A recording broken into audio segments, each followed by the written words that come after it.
Friday Fuel. Thanks very much for coming. I'd like to introduce you to Sam Delaney. Sam works at BNB and is also a journalist, broadcaster and author, so a very busy man. Today he's going to talk to us about his new book, Mad Men and Bad Men, What Happened When British Politics Met Advertising. He's going to give us some insights into some of the most interesting stories, scandals and strategies that he's uncovered along the way. And once he's finished, Vera is going to be hosting a Q&A with Sam, so get thinking of some questions. Over to you, Sam. Thank you. Hello everyone, welcome to Friday Fuel. So what I'm going to do is I'm going to tell you, is there feedback on this, or is that just someone that's shouting? It's just someone shouting. Or am I hearing things? I've heckled in the first 10 seconds. Yeah, so what I'll do is, I'll tell you a little bit about the process of writing this book, how it came about, which I hope might lend some insight and reveal some insight to the way in which politics uses advertising and the way in which hopefully it might reveal a little bit or help you understand or insight to the current campaigns that we are being bombarded with every day, by a little bit of reference to the past and how all these strategies and techniques came about.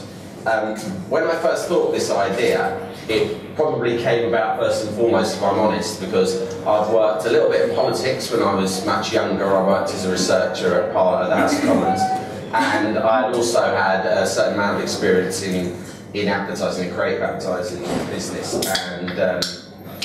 and my sort of small amount of experience in both made me think, God, what a fascinating clash of cultures there must have been between, especially in the sort of 70s and 80s, when creative agencies were still kind of riddled with sort of mad hedonism, kind of daytime drinking and lunacy and idiots, and politicians who, from my experience, took things much more serious. And I found the environment I worked in at the Commons, in comparison to any creative media environment I've worked in, rather austere and earnest, and probably rightly so. But I thought, wow, I bet there's loads of funny stories about those people kind of, having cultural clashes. So to be honest, I started off in the spirit of a kind of a superficial gossipy book, right? Which I must stress, it is.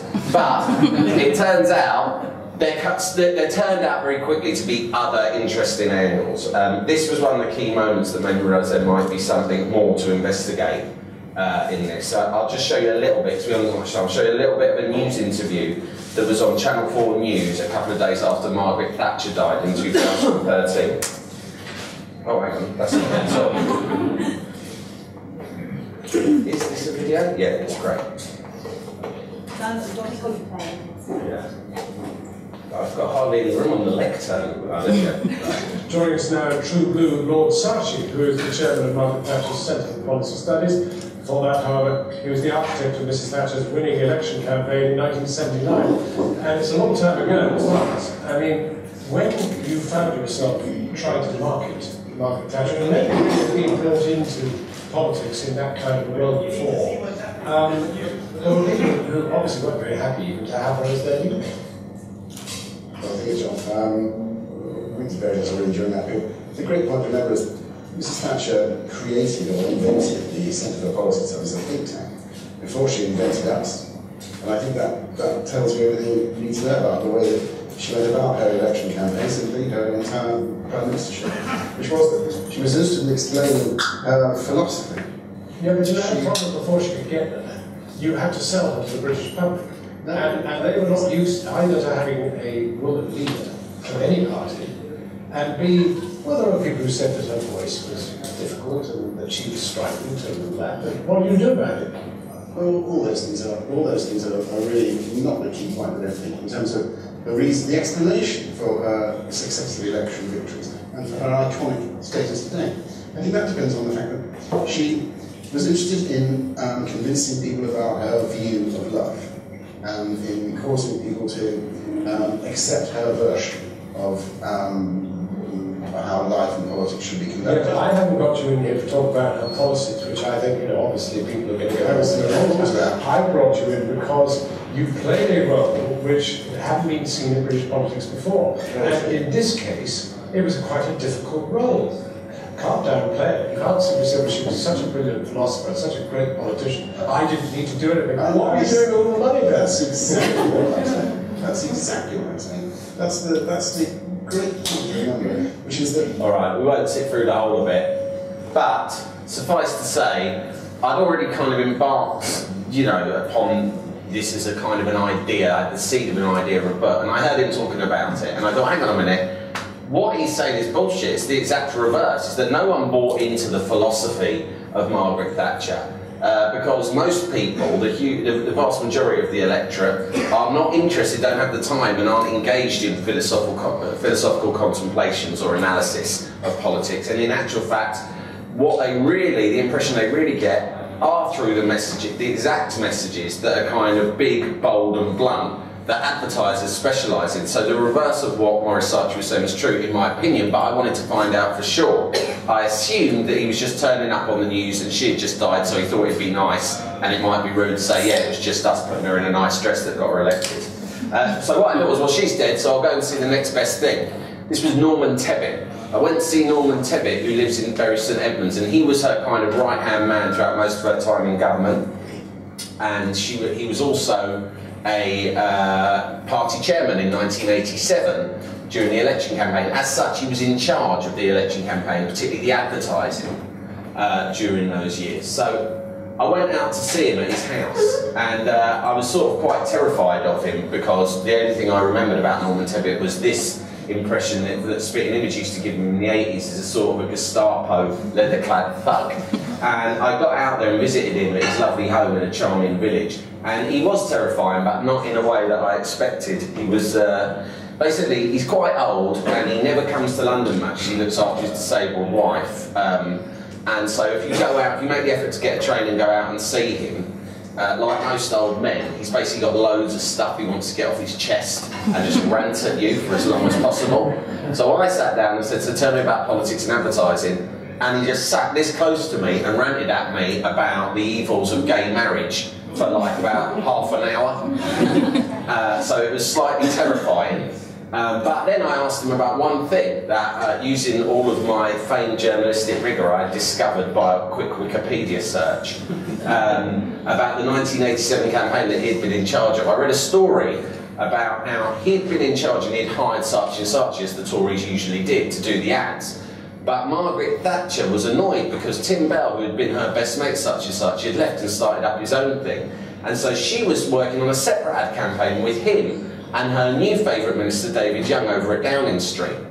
And when the Tory campaign started to falter, they fell out and started having arguments about which posters they should run on the streets of Britain. Should it be the Saatchi ones that this guy had commissioned, or should it be the ones that Tim Bell had made for Mrs Thatcher? They got into such a row about it, Norman Tebbit and David Young actually had a physical fight and swung punches at each other in Downing Street 1 week before polling day in 1987. So I thought to myself, hang on a minute. These are two cabinet ministers at the height of Tory power in the 80s having a physical bust-up over which bloody poster to run and which ad man's the best. However, I must stress it was only on Wikipedia that I'd read about this, so I assumed it was all bollocks. But then I asked Norman Tebbit, and once he'd calmed down and stopped telling me how, you know, if we agree with gay marriage, then we'll end up having a lesbian queen or something. I mean, it was confusing, and it was really hard to wrestle him off that point, I'll be honest. Well, once I did wrestle him off and say, look, never mind all of that, did you have a fight with David Young over which ads were best in 1987? And he went, oh yeah, we had a fight in number 10 Downing Street. Yeah, it was really bad. We had a fight with each other. And at that moment I thought, okay, I've definitely got a book here. There's definitely a book if we've got Tory cabinet ministers fighting over ads. Incidentally, that's David Young. So he had a fight with him. And I'll tell you an interesting thing, not to spoiler alert, but he won, even by Tebbit's own admission. So, you know, just goes to say, don't judge people on appearances. Tim Bell is that guy there, and he was the chairman of such and such when they first won the Tory account in the late 70s. He was described by advertising colleagues as a man so charming that dogs would cross the street to be kicked by him. And he won over Margaret Thatcher. She was, I think it's fair to say that she was besotted by him. A lot's made about Morris Saatchi, Charles Saatchi. None of them had anything to do with Margaret Thatcher. The relationship was based entirely between these two people. She was the first Prime Minister to sort of delegate all the creative influence, all of the ad strategy to an agency. She was a real delegator and she had total faith in him. And because of this relationship between these two people, because she let them go off and do all this stuff that they became very famous for, like the Labour Isn't Working poster, no one had seen ads like this before. Because before that, political ads were thought, you know, you had to make them very complicated and intelligent and clever. And Saatchi's were the first people to say, no, what we're going to do is we're going to advertise a political party just like we'd advertise a commercial brand. We're going to make the messages simple, funny, charming, easy to understand. We're not going to piss about. Most political leaders would have said no. Because she was in love with Tim Bell, she said yes. And because that relationship ended in a lot of electoral victories, other parties began to assume that ad men were the things that you needed in order to succeed in elections. So it was the relationship between these two people that kind of sparked the entire story in my book. However, I did look back and sort of think, well, there must have been advertising before, and sure enough there were, and politicians had used, in slightly more kind of semi-detached ways, ad men, you know, going back years and years and years before the 70s, but it had been very different. However, just as a side note, there was one fantastic story about this guy here, Jeremy Scott. Jeremy Scott had this brilliant memoir called Fast and Loose, which I just read separate to research this book years and years ago. And he was basically a real-life Austin Powers. He was the ultimate 60s kind of playboy man about town. You know, he was either doing photo shoots for kind of Vogue, or he was like working for Edward Heath, the would-be Prime Minister. He's a really fascinating character, he had a really colourful book, but I remember he'd written one chapter about his time working on Edward Heath's 1970 general election campaign. So I went to see him. He doesn't look like that anymore, but he still looks, he looks like Roger Moore. He wears a cravat and everything. I met him in a pub in Chelsea, of course. And he told me these remarkable stories about working for Heath. The best one he told me was when they first had to pitch to the party chairman at his ad agency. The party chairman was Willie Whitelaw, who's chairman of the Conservatives, and he came in with some advisors from the Conservative Central Office, and they were like dull as dishwater. They're all in pinstripe suits. This guy and his colleagues tried to excite them with all their creative energy. They didn't get a smile out of them. However, they said they would be back, and next time they'd bring Edward Heath, who at the time was the leader of the opposition, with them. So they thought this is a really big, really big meeting. And this guy's boss said to him, listen, make sure the next meeting goes with a bit more of a swing, because that was boring, and we've got to get them excited when they come back with Heath. So he said, I know just what to do. So he went to, that's Whitelaw here. That obviously is Edward Heath. This is just a generic Tory in the middle. I don't know his name. Just a Tory.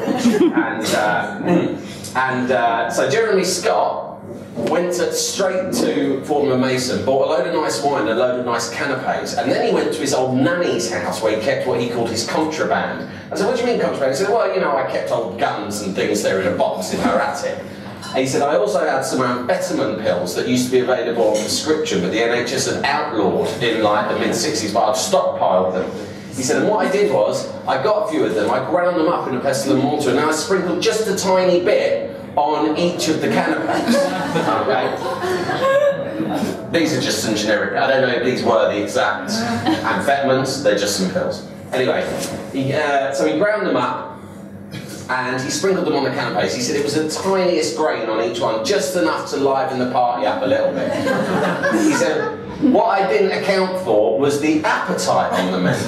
I mean, look at the size of them, Edward Heath and Willie Whitelaw between them. He said, I thought they'd have 2 or 3 each. They were scoffing them down. He said, by the end of the meeting, we couldn't get rid of them.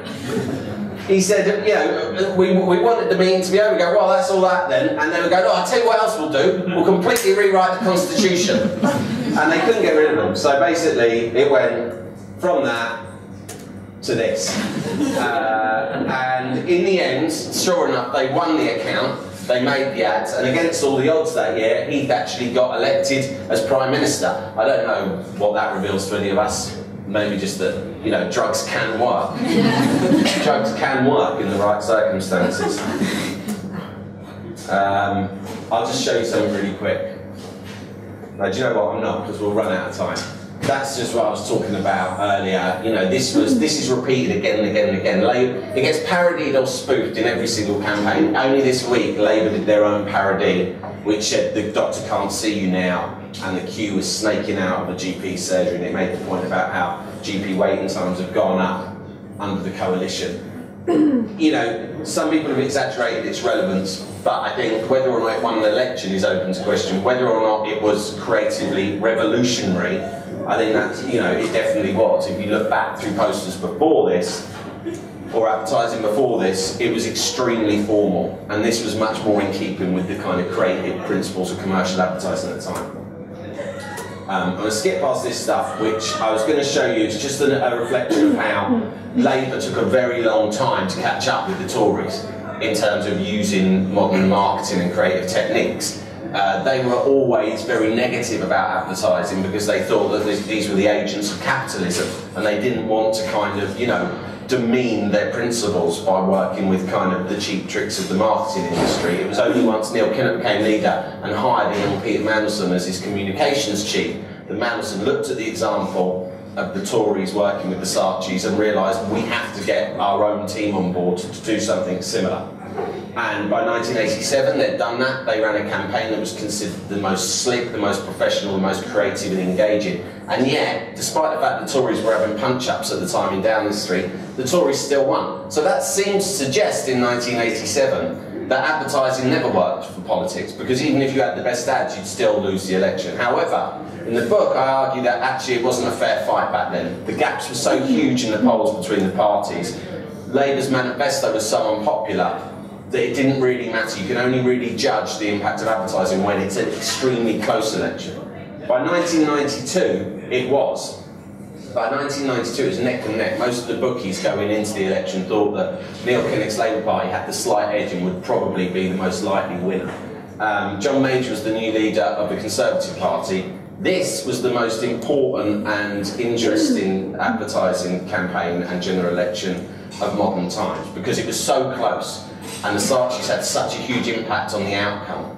They thought they were going to lose, so they sent for this guy, Dick Worthing, who was Ronald Reagan's chief pollster and strategist. And he came over from Washington, and they paid him a load of money, the Conservative Party, loads and loads of money to give them advice. And all he did was turn up and give them this piece of paper, right? That was what he got his £1 million for, right? It wasn't this exact piece of paper. This is a rendition that I've done myself. I don't have the original. But if you imagine, like, he's turned up to do a talk like this. Imagine if you compare to that you're all Conservative politicians, right? And I'm Dick Worthing, and I'm showing you this, but I'm putting in an invoice afterwards for £1 million. It seems meaningless, but basically, this drawing is what still influences and informs the campaign strategy of both the main political parties now in 2015 and in all the previous elections from 1992.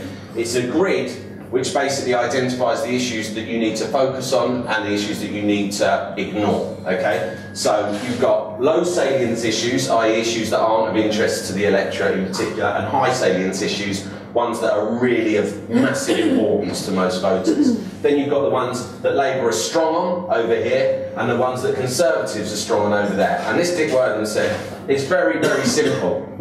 You need to identify the one thing that you're strong on and your opponents are weak on, and that is also high salience with the electorate, and you just need to keep talking about it. And if they try to distract you by moving you on to a different subject, you ignore it, you keep talking about it.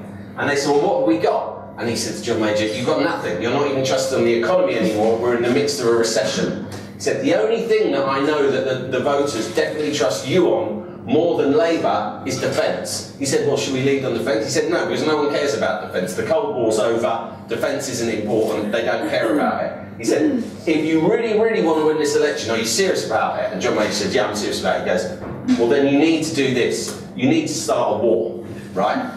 And Dick Worthing said, I'm serious. You start a war in the Gulf, you start a war anywhere, you're going to win by a landslide because the voters trust you on defence and nothing else. John Major said, no, I can't do that, I can't start a war. Because he was a very sensible man. So, well, he was boring, wasn't he? It was too boring to start a war. So instead, the Saatchis got involved, and they said, well, we think that although we're not trusted on the economy, people at least trust us to keep taxes down. and everyone's skint in a recession, and they probably assume that Labour will raise taxes. So Jeremy Sinclair, who is the creative head honcho at M&C Saatchi, and has basically done all of the key posters of the last 30 years, he got Labour's manifesto, he got some kind of geeks at Tory Central Office to top up what they reckoned it would probably cost to pay for all of Labour's policies. And he said, we roughly came up with a figure of 30 billion. He said, then I just got a calculator out and divided 30 billion by the number of taxpayers in Britain. And I came up with this figure, £1,250 per family. So the mathematics behind it was entirely spurious. He might have just conjured a number from anywhere, right? But he stuck it on a poster and he boldly told the nation that that is how much every family would be paid more in tax every year under a Labour government. And they fell for it. And the Conservative Party won with the largest number of votes they'd ever received, or any party had received since the war in an election. And it was very much down to Jeremy Sinclair and the people at Saatchi's who first identified the issue of tax and then made the politicians stick to this issue no matter what else the Labour Party said. If they tried to talk to you about the NHS, don't talk about it. If they tried to talk to you about education, don't talk about it. Keep talking about one thing. And that is the strategy that a successful party employs. You pick a subject, you know that the country trusts you on, and you know that it's important to ordinary people, and you don't stop talking about it. And it's interesting, when you start to see parties in this campaign switch from one day to another, from one issue to another, it usually means they're panicking and that their original strategy isn't gaining traction according to their polls.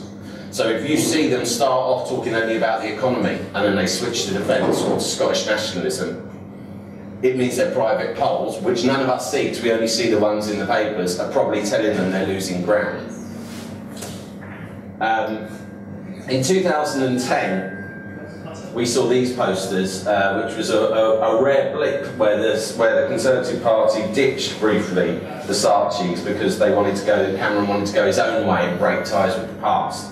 So another agency made this, and it was one of the most disastrous posters in the history of British political advertising, in as much as overnight mydavidcameron.com was established, which allowed people to sort of spoof it and parody the headline.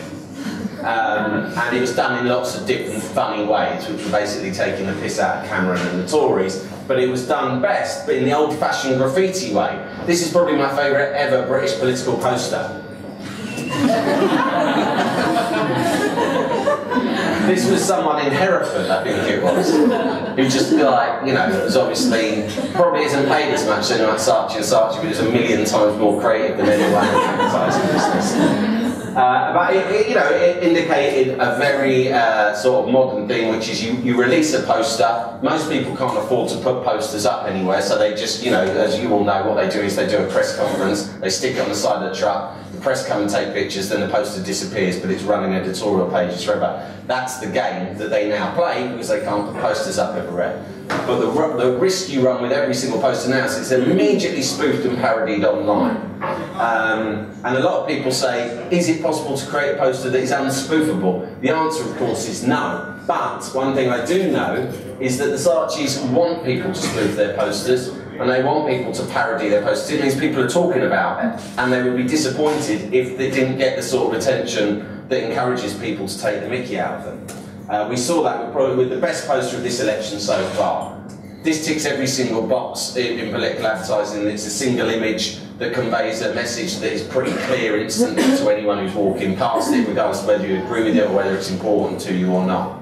Strategically, whether it's that one issue that everyone cares about and everyone trusts the Tories on over Labour, I don't know. You've got to assume they've done their research, but certainly creatively, it's, you know, again, it's a Jeremy Sinclair M&C Saatchi poster, and it's the most iconic image we've seen so far. But as you've seen, you know, they started out with exactly the same strategy as always. We'll start with the economy, and we'll continue with the economy, and we'll scare people about what Labour might do with the economy. And Labour, meanwhile, as I said earlier, chose health, because that's their one issue, and is at practically every election. The one thing that people will always trust them on over the Tories is the NHS. So they both started out on familiar ground. Let's pick our strongest issue and just stick at it. Because what they do is they will never try to create new prejudices at this time, when you're this close to election. All they'll try to do is tap into existing ones. You can't change people's minds. All you can do is exploit the things that people already think. Okay? So that's what the posters so far in 2015 have attempted to do. However, as I've said, the Tories, having started for the first few weeks on the economy, are now jumping from one issue to the next every single day, which would suggest that the economy message that they've been attempting is not really gaining traction, but we shall see. The other thing that's been notable is the level of personal attacks, particularly on Ed Miliband in this campaign, so I thought I'd finish on some boasting. This is an extract from my book. I think it's on the final page of my book, looking ahead to this election, and it's quoting an interview that I did with, I think it's the chairman or the chief exec now of M&C Saatchi, Bill Muirhead, from, I think I interviewed him at the beginning of 2014, and he says here, "What are the weapons you'd use against Ed Miliband in an election campaign?" Well, he stabbed his brother in the back. And you know, anybody that does that to his brother, I mean, bloody hell, imagine what he'd do to the country, okay? So he said that to me in 2014, and yesterday I get up and pick up the Times, and on the front page there is a story, there is a column written by the Conservative Defence Secretary, Michael Fallon, about Labour and how they might scrap Trident if they got in power. And here's what he says, this is from yesterday's Times.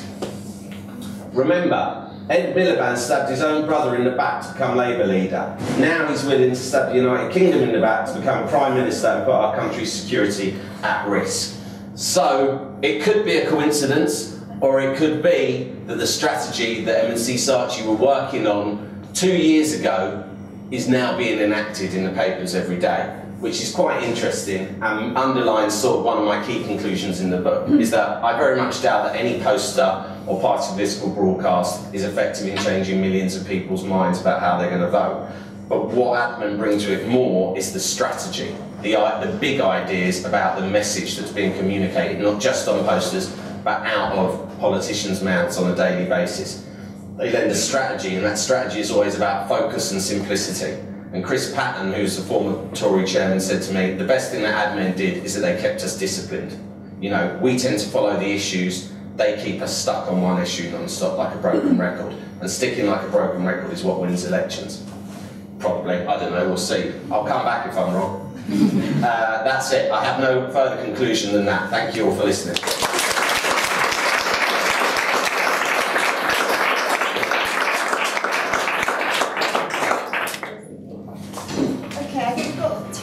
For a few questions. Right, while you're all thinking of some questions, I have some questions already prepared. Oh, good.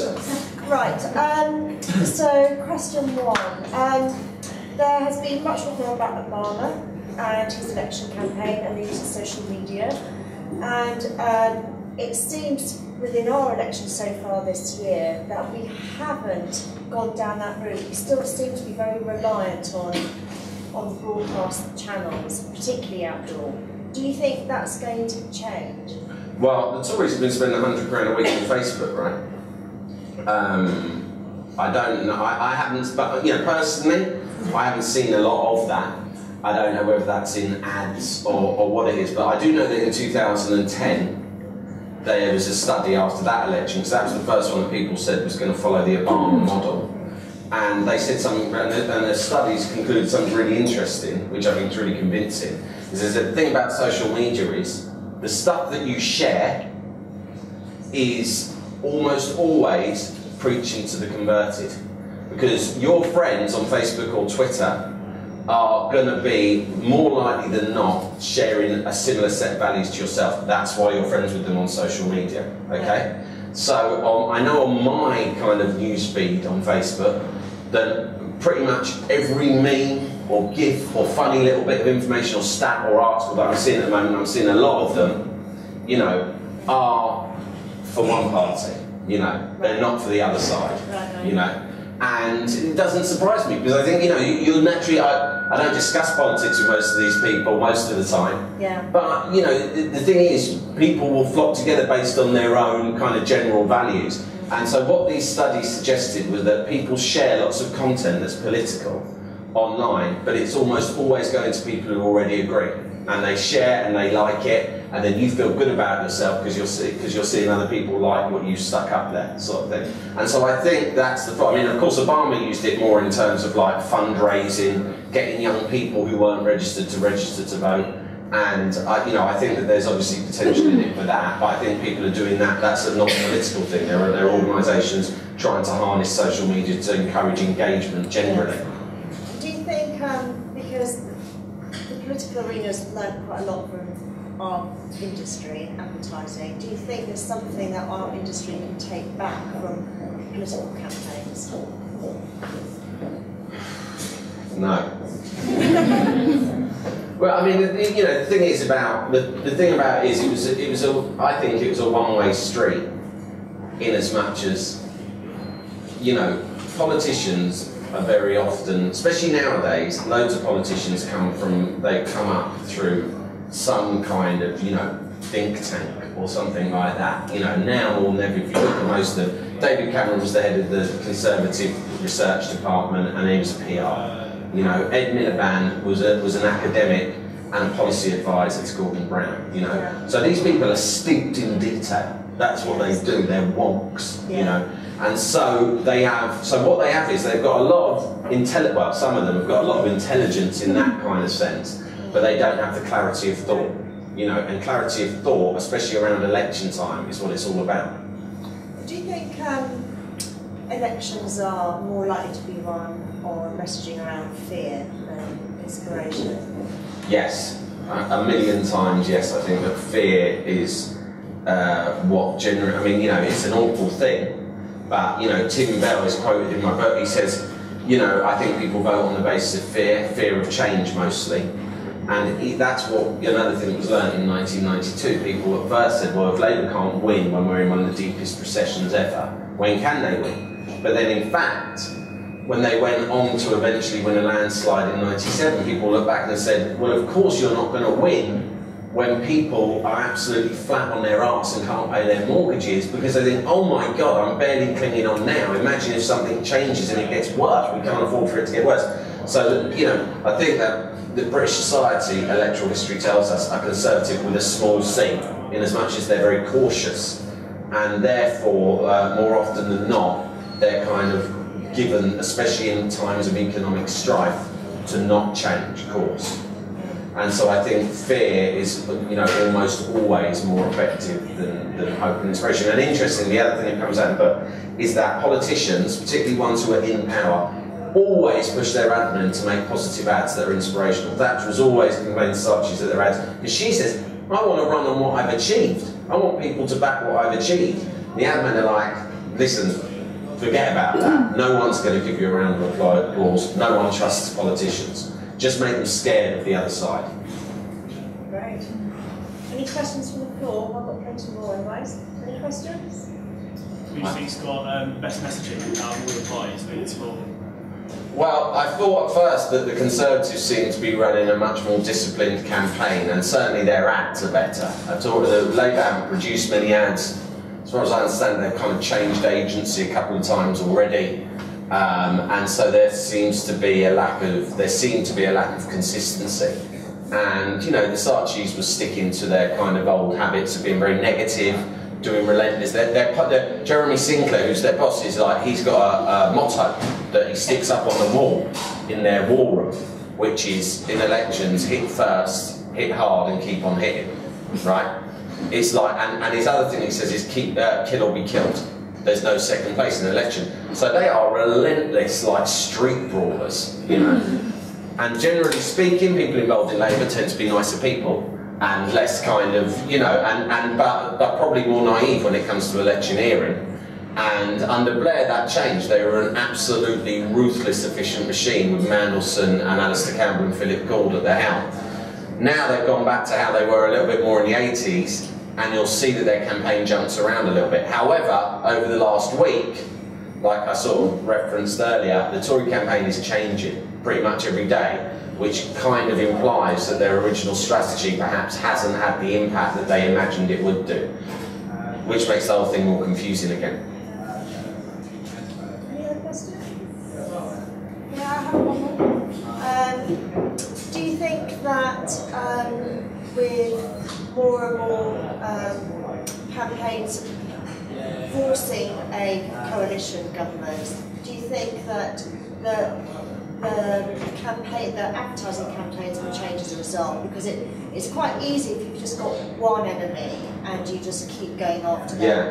But it gets a lot more complicated when you suddenly have coalitions and you have to be thinking about who you're partnering as well as who you're attacking. It's really complicated, and it's a good point, because pretty much, in many ways, all the rules that are identified in my book and stuff, in many ways, they're kind of going to go out the window, because it was a boxing match, and now it's not. Now it's an all-in brawl in a bar where you don't know whose side you're on. Sort of thing. Everyone's hitting everyone, right? And it's impossible. So you're less able to be focused. And that was another reason why I thought this poster was really interesting, right? Because everyone thought this was to make. At first they thought, well, this is the Tories trying to make Miliband look weak, right?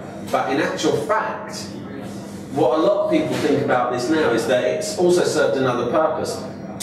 The Conservatives, in order to achieve kind of any hope of a slim majority, need Labour to be wiped out in Scotland. Okay, so while they've got no common ground with the SNP at all, they know that the SNP don't have nearly as much money as them to advertise, and probably don't have as good people doing their ads for them.